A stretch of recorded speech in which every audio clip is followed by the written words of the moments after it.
Demo itu terkait dengan kami sedang mengadakan upaya reputasi besar-besaran di kementerian. Karena pecahnya dari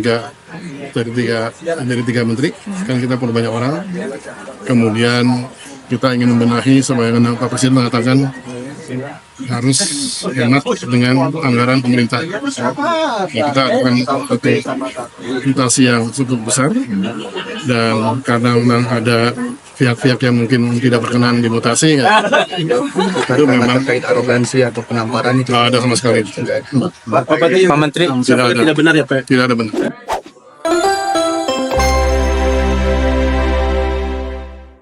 Ngomong doang.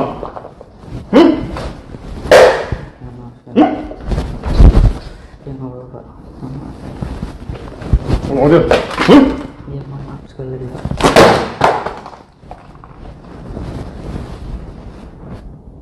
Sengaja kamu tahu? Sengaja membuat rumah ini gak ada air. Tadi air hidup, terus tiba-tiba mati. Ulah si Ricky. Kamu diam aja. Nggak tanggung jawab sama sekali. Salah saya Pak. Ya Pak, salah pasti salah, tapi sengaja kan kamu? Sengaja dong. Sengaja Pak. Kenapa nggak sini kok? Saya ngurusin di sana dulu. Terus katanya gimana mau selesaiin rumah ini? Kata revisi kata udah kelar, saya percaya ya Pak. Oh itu kan bohong kok, gimana sih? Ya, saya baru tahu Pak. Salah kamu tuh, pura-pura aja. Dia bilang kata udah kelar, udah aman. Katanya. Mana aman? Saya nonton Pak Bella juga udah aman, kata Riki aman ya. Loh, kami pulang akhirnya mati kok. Saya kurang tahu. Saya dibilang Riki, katanya udah aman, dia bisa mengobati uang saya. Alah kamu udah. Tahu Pak kesalahan tim saya Pak. Apa salah kamu? Saya nggak dampingin tim saya ke sini tadi. Kenapa? Karena saya masih dibutuhin sama istri habis dikuret, habis dijahit Pak, belum kering. Saya harus jagain anak. Saat saya nggak dampingin Ricky buat bantu pengurasan. Kenapa nih kita bikin rusak semuanya? Saya sih diinfo sama dia bilang katanya airnya kotor banget, makanya dikuras sama dia Pak. Karena yang ngomongin Ricky juga bukan saya Pak. Dia dihubungin langsung Mbak Bella, karena Mbak Bella segan sama sayanya masih dalam ngurusin anak. Dia nggak. Tapi itu anak buah kamu kan? Iya, anak buah saya, makanya kesalahan saya nggak sempat dampingin karena saya ngurusin istri saya Pak. Kamu sengaja bikin air ini air mata. Apa bilang? Baik Pak. Ini kalau nggak ada orang sekret nggak hidup nih. Iya. Kamu kerjanya apa sih?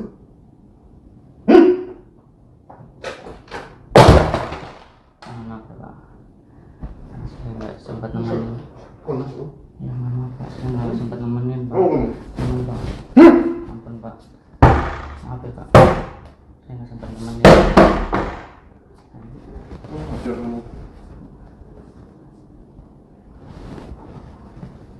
Kenapa tadi Ricky pulang? Dia bilang kata kedinginan sama saya Pak. Terus? Dia pulang katanya. Ini biar rumah ini nggak ada air.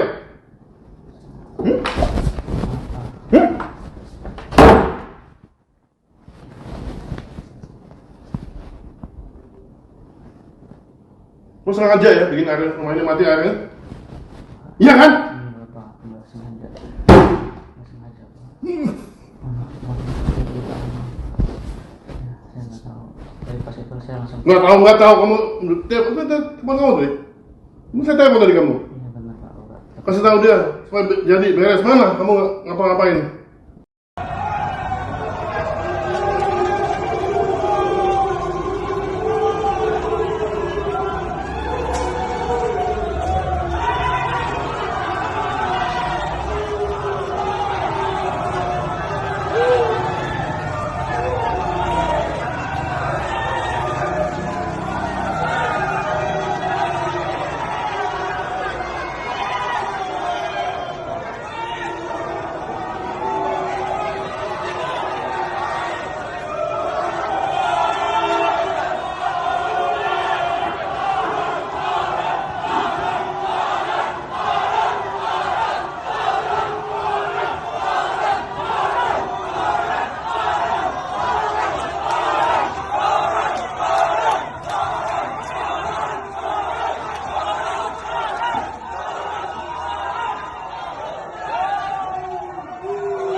mencampuri pekerjaannya kementerian-kementerian, tidak. Tapi saya ingin membantu. Di mana ada bottleneck, di mana ada kesulitan, segera kita atasi. Marilah kita jujur mengakui bahwa birokrasi di kita sangat terkenal. Sangat terkenal.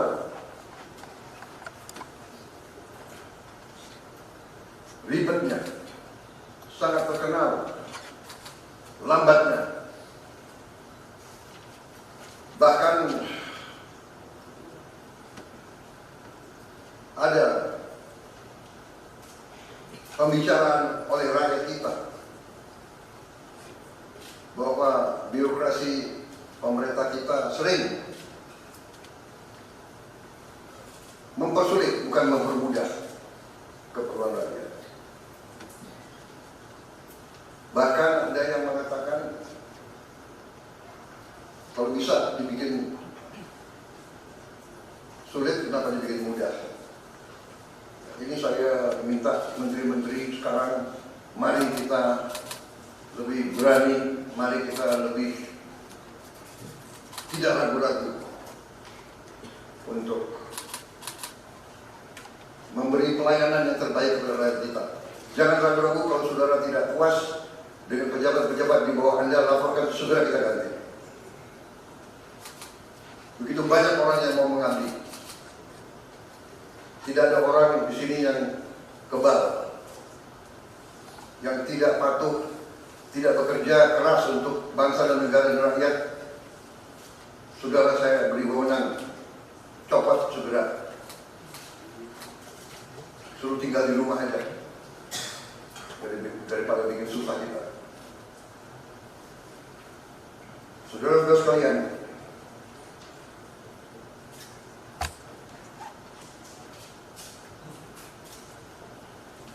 saya kira dalam waktu dekat saudara-saudara akan segera menyiapkan program kerja saudara masing-masing. Saya beri kesempatan segera, dan sewaktu-waktu terus saya akan panggil koordinasi. Tadi pagi sebelum sidang kabinet saya sudah koordinasi sama beberapa menteri, dengan Jaksa Agung, dengan BPKP, dan besok pun kita akan lanjutkan. Ada beberapa pengarahan dari saya, Menteri Bappenas, pastikan semua program dan kegiatan di semua kementerian lembaga mempunyai kontribusi yang signifikan, terukur, dan saling bersinergi. Pelajari kembali semua proyek. Jangan ada proyek yang mercusuar. Semua ditujukan kepada yang saya sampaikan pada pidato saya di depan Majelis Permusyawaratan Rakyat pada kali pelantikan saya. Kita harus swasembada. Assalamualaikum warahmatullahi wabarakatuh. Sobat RH sekalian, jumpa lagi kita di channel yang keren ini. Keren cadas. Ya Sobat RH sekalian, itu tadi pengarahan Prabowo di depan para menteri di kabinetnya. Apakah saya setuju? Setuju. Saya mendukung, ya, tapi tetap dengan kekritisannya. Bukan berarti kita mendukung begitu saja, tapi tidak melihat kekritisannya, tetap, ya. Jadi saya mencatat beberapa hal, ya. Birokrasi kita ribet, lambat, persulit, ya, mempersulit. Kalau bisa sulit, kenapa dipermudah? Dia nggak suka. Prabowo nggak suka dengan birokrasi seperti itu, ya. Dia meminta menterinya lebih berani, tidak ragu-ragu, beri pelayanan yang terbaik. Ya, dia bilang tak ada yang kebal. Kalau tidak patuh, copot aja daripada bikin susah kita. Ya, lalu Bappenas koordinasi dengan menteri dan lembaga, bikin program itu yang signifikan, terukur dan bersinergi. Jangan ada proyek mercusuar. Jadi sobat era sekalian, setuju ya. Terutama kata-kata jangan ada proyek mercusuar. Itu kan menunjukkan koreksi Prabowo terhadap Jokowi yang suka sekali dengan proyek-proyek mercusuar. Yang pengen dilihat gagah, wah ya kan. Bahwa dia adalah pembangun bapak infrastruktur. Jadi paradigma Prabowo kalau kita lihat adalah paradigma pelayanan kepada masyarakat. Kesejahteraan kepada masyarakat. Bukan apa istilahnya? Bukan meminta dihormati karena membuat monumen-monumen, jalan tol, pelabuhan, jembatan yang kemudian dikapitalisasi seolah-olah itu kerja Jokowi sendiri. Nah, kalau birokrasi dimuluskan saja udah lumayan, Pak, ya, Pak Presiden. Kalau birokrasi itu melayani udah lumayan. Tapi sayang tadi kenapa nggak dibilang? Ini kan saya dapat potongan video ya, tapi tidak mendengarkan bagian lainnya. Mudah-mudahan pada bagian lain dia bilang soal korupsi.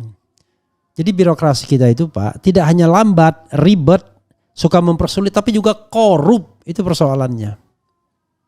Dan korupsi itu tidak hanya soal gaji. Yang sudah besar gajinya pun korup. Itu persoalan. Dan korupsi itu kadang-kadang tidak hanya di-trigger oleh birokrasi. Tapi oleh menteri-menteri Bapak sendiri. Ketika pengalaman pada masa pemerintahan Presiden Jokowi pasti tahulah menteri yang main kan. Siapa menteri yang main. Siapa menteri yang korup. Ya kan. Nah, cuman masalahnya ya kalau Pak Prabowo terbelenggu dengan lingkaran setan seperti itu agak berat juga. Tapi sudahlah kan jabatan presiden kan aman. Buang semuanya.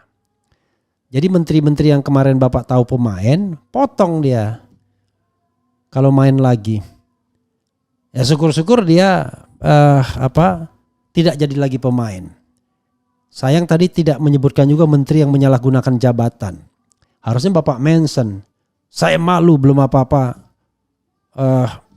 Anda sudah mau menyalahgunakan jabatan. Kan mestinya begitu. Terhadap Mayor Teddy itu kesalahan saya. Akan saya perbaiki segera. Karena saya Prabowo Subianto patuh pada hukum. Begitu mestinya ya. Tambahannya ya. Jadi biar kita balance ya. Kita puji pada bagian ini. Wah, rakyat senang sekali kalau birokrasi melayani, ya kan? Senang sekali. Ya. Sebagai contoh misalnya. Masa misalnya mau pindah ke Jakarta jabatan tertentu. Wah itu harus pakai duit minimal 1 miliar. Kalau pakai kata-kata Babe Haikal 1 miliar mukelo jauh ya kan. Kan banyak sekali yang kalau dekat gue raup mukelo jauh. Banyak sekali kan yang begitu isu-isu seperti itu. Wah kalau kita pindah mau notaris pindah gini-gini ke Jakarta nggak mungkin kalau nggak free saja. Nah yang begitu-begitu tuh periksa. Atau misalnya ada isu wah ini anak menteri bisnis di sini, itu periksa. Oh ada menteri ini pakai fee kalau mengurus ini, itu yang diperiksa. Jadi yang mempersulit itu sering bukan birokrasi juga. Birokrasi iya, tetapi birokrasi disuruh oleh atasannya, kan begitu. Jadi harus jelas dan tegas soal itu. Jadi jangan bawahan saja disuruh, dimarahin, tapi lihat betul apakah menteri-menteri Bapak, ya Pak Presiden, menteri-menteri Anda bekerja sebaik-baiknya atau enggak. Atau sontoloyo-sontoloyo semua. Tiba-tiba ini musim pilkada menyalahgunakan jabatan. Untuk kampanye kemana-mana, untuk konsolidasi partai politik kemana-mana. Ya pastilah kan, mereka ketua umum partai politik. Kenapa Bapak? Tegur dong yang begitu, kan anak buah jadinya sekarang. Ah gitu ya. Jadi kita balance jadinya. Kita senang dengan presiden yang tegas. Yang kata juru bicaranya tegas, genuine, ya kan, patriotik. Selesai dengan dirinya sendiri. Kita senang. Karena itu kita tunggu gerak langkah selanjutnya. Kita dukung terus hal-hal yang baik dari Prabowo Subianto. Ya kan? Begitu Pak Prabowo ya, Pak Presiden ya. Kita dukung hal-hal yang baik-baik. Yang buruk ya nggak akan kita dukung ya. Kemudian saya nggak habis pikir si Bahlul masih dipelihara aman negara. Nggak ada menteri yang namanya Bahlul ya. Pak Presiden, tolong copot wakil presiden yang melanggar kode etik. Presiden tidak bisa mencopot wakil presiden. Yang bisa mencopot adalah Majelis Permusyawaratan Rakyat melalui proses impeachment dari DPR, MK, DPR dan Mahkamah Konstitusi ya. Kemudian berarti ada yang tidak layak harusnya apa? Yang terungkap korup pertama dihukum mati ya. Apalagi ini? Bahlul, Panjuk, Budiari, Giring, Raffi, Noel, Titipan Mulyono. Kita lihat saja nanti. Orbeo berani tidak Prabowo, Orbeo berani tidak copot dia setelah Pamor Mulyono hilang. Omongannya ada gejala sen kiri belok kanan. Jangan skeptis dulu ya. Prabowo seorang patriotis ya. Kemudian angkat RH jadi ketua KPK. Nggak bisa main angkat-angkatan. Saya udah bilang saya nggak mau jabatan gimana. Aceh rakyat udah bosen dengarnya. Rakyat perlu bukti bukan sekedar janji. Nah Pak ya. Dengar suara rakyat, jangan sampai rakyat demo karena suaranya nggak didengar, tidak ditanggapi. Oke. Tapi dari penunjukannya saja udah banyak yang nggak capable kok. Ya sudah, nanti kita tunggu 100 hari kan. Tinggal tunggu waktu saja untuk di reshuffle mana yang punya catatan bermasalah korupsi. Oke. Jadi problem pejabat yang diangkat Prabowo itu 1, korup, 2, tidak capable. Ya kan? Yang kita inginkan itu adalah pejabat yang bersih dan capable. Jadi punya integritas dan capable, kan begitu. Yang paling parah adalah sudah tidak capable pemain pula. Nah, itu kacau. Kemudian demokrasi udah rusak. Oke, apa lagi nih? Apakah posisi kementerian sekarang apa tidak tumpang tindih dengan satu sama yang lain? Apakah nantinya tidak akan ditambah departemen baru? I don't know exactly ya. Kalau soal tumpang tindih itu bukan urusan saya. Urusan kita adalah menagih janji-janji politik Prabowo Subianto ya. Selidiki semua ijazah pejabat, takutnya ada yang palsu. Prabowo harus pastikan menterinya tidak ada jejak korupsi atau berbau korupsi. Mudah-mudahan semua ini bukannya harus dengan kenyataan. Supaya bersih di kabinet merah putih. Keren cadar Esa, RH, maju terus, tetap konsisten sepanjang waktu. Betul itu era, dunia ini sementara saja. Semoga Prabowo bisa berpikir untuk menebus dosa-dosa yang lalu. Kasus 98, maksudnya apa ini? Jadi sahabat sekalian, menteri itu kalau yang baru-baru itu biasanya idealismenya minta ampun. Ya, saya punya pengalaman itulah melihat menteri ini. Waduh, dia pikirin betul. Hartanya biasa-biasa aja. Tidak ada pertambahan yang signifikan. Tapi belakangan selama 10 tahun menjabat kelihatannya udah beda. Udah mulai berpikir bisnis ya. Ingat, bisnis keluarga menteri itu tidak hanya dari menterinya langsung, tapi bisa juga melalui anaknya, keponakannya, ononya, ininya dan lain sebagainya. Nah itu yang harus kita lihat kaitannya. Itu yang namanya trading in influence, yaitu memperdagangkan pengaruh. Itu yang gawat. Makanya saya heran gaji menteri yang di bawah 20 juta itu rame-rame rebutan. Ya. Masih besar gaji di luar itu kan. Ya kan? Saya jadi ahli di pengadilan saja honornya sudah 1 bulan menteri kalau begitu lebih ya. Tapi kok banyak yang mau? Ada 2 kemungkinan. Saya bilang dia sudah selesai dengan dirinya sehingga ikhlas apapun yang didapatkan, atau dia ingin memanfaatkan jabatan itu untuk memperkaya diri sendiri, baik melalui korupsi langsung dana APBN maupun korupsi tidak langsung, trading in influence. Nah itu yang harus kita perhatikan. Karena itu bagi yang ikhlas tulus menjadi menteri itu nggak enak, 5 tahun aja cukup karena bekerja sesungguh-sungguhnya, menghindari konflik of interest, hanya makan gaji yang terbatas dan lain sebagainya. Tapi ini enggak. Semua menteri 1 periode selesai kaya raya semua. Berat kita. Hati-hati Pak Prabowo ya. Jangan menjerumuskan orang masuk dalam neraka kalau begitu ya. Karena orang-orang yang masuk dalam pemerintahan bukannya mau mengabdi tapi ingin mencari cuan. Nah, itu yang tidak boleh. Mudah-mudahan ini bermanfaat. Kita dukung ya hal yang baik dari Prabowo Subianto dan mudah-mudahan tidak hanya omon-omon. Ada bawahan tidak bisa kerja, copot. Kalau ada menteri yang tidak bisa kerja apalagi korup, copot juga. Ya, begitu ya. Jangan hanya berani dengan bawahan yang kecil, tapi harus berani juga dengan bawahan yang besar. Ya, walaupun barangkali yang besar itu termasuk menanam saham kemenangan di pemilu kemarin. Begitu ya Pak Prabowo ya. Wassalamualaikum warahmatullahi wabarakatuh.